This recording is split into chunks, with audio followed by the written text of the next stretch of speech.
Yun mga friends. Oh, ganda, ganda ng tubo ng kalabasa natin. Yan, ito ay Sophia F1 at direkta na natin itong tinanim sa lupa. Hindi na tayo nagpa-germinate. Oh, kasi sinamantala na natin yung bugso ng mga ulan o bugso ng mga maulan araw. Oh, ito hindi gaanong maganda. Ito, so inspection tayo ng tanim. Titingnan natin kung anong sakit o pesteng nandito. Oh, ito may uod. Yan. Ito. So kailangan ng spray. Pero ginagawa ko dito kasi meron naman siyang bagong talbos. Pwede kong putulin to. Pero dahil yung bagong talbos ay infected na rin, kailangan talagang ma-spray to. Yan. Okay. Nakargahan na to ng pataba. Pero kailangan ma-sprayhan ng pamatay uod. Yan. Pwedeng DuPont Lanate. Kasi ang DuPont Lanate ay kahit anong peste kaya niyang tamaan. Ito. Yan. So may virus na rin siya. So kailangan din ng fungicide. Ito may uod. Yan. May uod. Ito. Yan. Ito. May uod. Yan. So, ilang araw na rin yung ulan, 3 days na. Kaya kailangan ma-sprayhan. Ito, ang ganda ng tubo dito. Nalagyan kasi ito ng dumi ng manok. Yan yung dumi ng manok. Iba talaga kapag mayroong organic. At hindi yung bulas, kapal na ng dahon. Dito, walang lumabas. Siguro kinain ng anay. Doon din. Yan. So, ang recommendation natin ay mag-spray ng pesticide. Ito, wala rin tumubo. Kinain din ng anay. Ito, maganda rin. So, may uod na rin. May uod. Yan may uod na sa ilalim. So, kailangan ito ma-sprayhan ng pang-uod. At saka may sticker kasi maulan. Sabayan din ng fungicide. Fungicide ay Mangoseb. Pwede rin. Mangoseb. Yan. Ang foliar natin dito ay Manogreen. Manogreen. Yan. Ito. Namatay din. Kinain na ng usong. Usoong. Yan. Pero dito medyo malalapit yung tanim. Kaya kaya pa rin siyang i-cope up nito sa spacing. Ito tulad yan. Hindi tumubo. Yan. Gagapang papunta dito. Yan. Para hindi tumubo yung mga damo.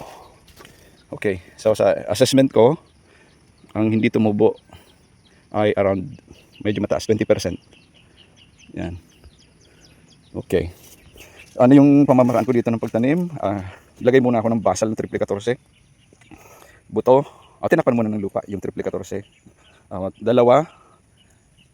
Isa o dalawang butil o buto ng kalabasa. And then tinakpan ng lupa at saka inisprayhan ng tubig na may lason. Yung lason na hinalo sa tubig ay simbos. Yan. So dito hindi tumubo. Dito tumubo pero bansot. Yan din tumubo. Okay. Dito maraming hindi tumubo dito. So dapat malaman natin bakit hindi tumubo. Either walang buto. Ayan may buto. Walang buto o kaya kinain ng insekto yung buto. Ayan wala. Ayan may buto. Ayan tumutubo pa. Medyo malalim. Kasi hindi ko na nga pina-germinate, ibig sabihin tuyong-tuyo yung buto. So kapag hindi siya inabot ng tubig, ay matagal siyang tumubo. O kaya mag-germinate siya pero kakainin naman ng mga insekto sa ilalim ng lupa. So hindi pa rin siya magsusurvive. Okay. So yan na. After ilan ba? 8 days, over a week. Hindi sabay-sabay yung tubo. May bansot, may medyo matataba o malulusog. At makaka-recover din to kasi nalagyan ng fertilizer. Okay. So dito, 1, 2, 3 hanay. Walang tumubo. Dito ganun din. Okay. So dalawang bagay yan. Either malalim yung pagkatanim, or kinain na ng insekto. Ayun tutubo pa rin siya. Nag-germinate na siya. Ibig sabihin na delay lang yung pagtubo dahil sa natigang siguro yung lupa. Kasi after nung 2 weeks ago, nung tinanim siya medyo maulan pa, pero nung tumigil na yung ulan ay halos 5 days din na tag-init. Kaya hindi nag-germinate ng mabilis. Okay. Dito meron tayong nauna ng tinanim at namumulaklak na yung kalabasa. Yan Okay. Ito yung nauna kong pinatanim. Isang sachet. May bunga na. Yan Yan. Okay. So ito para uso lang. Pang konsumo lang sa pamilya. Kalabasa at saka upo. Yan. Ito pa. Okay. Ito ay garden ng aking katulong. Yan. So kahit may damo na yan, basta malinis yung puno at nalalagyan ng pataba yung puno ng upo at saka kalabasa, tutuloy ang bunga nito. At saka spray din kasi yan may uod na oh. Yan, daming uod. Yan. Ito pa oh, may squash beetle. Kailangan itong mapatay. Ayun, malaglag. Ito, squash beetle. Yan, may dala yan na pamamarakong virus. Yan oh. Yan, yan. Buo na yung upo, so kailangan ma-sprayan to kasi may aphids. Yung ngusong kabayo, to. Yan ang kakain niya no. Yan oh, kita nyo. Ngusong kabayo, yan oh. Uod. Uod din pala. Okay. So, kapag tumubo yung halaman natin sa damuhan, yung mga peste ay may napagkakanlungan. Yung mga damo. And then, lilipat siya sa mga halaman. At saka, pipestehin na yung produkto natin. So, ganun lang naman ang sistema. Yan, may nabuo ng bunga. Pero maliit lang. Okay, so maganda yung maintenance kapag umuulan kasi ay hindi ka na kailangan magdilig. Yan. Pero syempre, sa mga ganito, lilinisan mo yung paligid ng puno. Ito, aalisin mo yan. Ito, bubunutin to. Yan.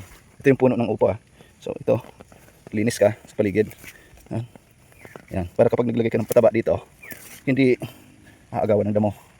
Yan. So, approximately, isang ruler sa paligid ng puno dapat malinis.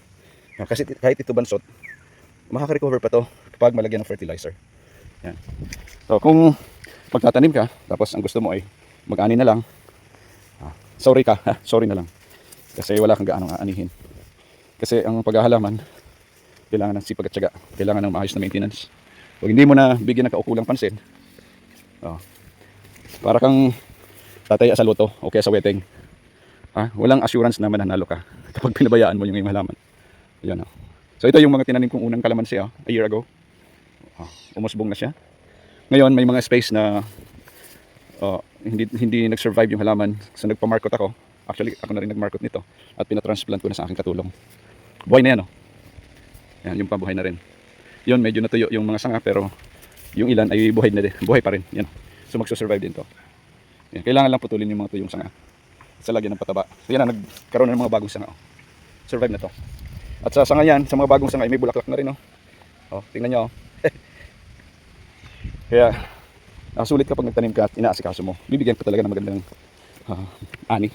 Pero kapag pinabayaan mo, walang mangyayari. Swerte-swerte na lang pag sinabing bahala na si Batman. Yung mga halaman natin yan.